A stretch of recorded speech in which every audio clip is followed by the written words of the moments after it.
L'aggravation de la crise de l'eau a incité les Palestiniens de la bande de Gaza à trouver des moyens d'accéder aux eaux souterraines en creusant dans le sable. Mazen Abouataya a creusé des puits pour les personnes déplacées en utilisant cette vieille méthode traditionnelle. L'eau est extraite à l'aide d'une corde. Les personnes déplacées et les enfants font la queue pour en obtenir. Ce puits a été foré en plus de 3 autres puits pour couvrir les besoins en eau de la région en raison des graves pénuries. Comme vous pouvez le voir, ces puits ne sont pas suffisants pour approvisionner tous les habitants ici.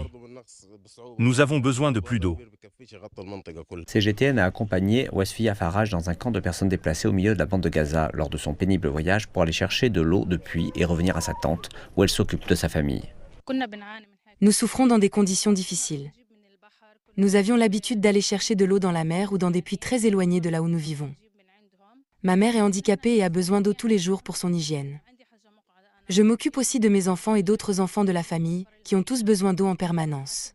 La grave pénurie d'eau potable à Gaza constitue l'un des plus grands risques pour la santé de la population, en particulier avec la chaleur estivale. L'eau sale provoque des infections intestinales accompagnées de vomissements et de diarrhée et conduit également à la déshydratation.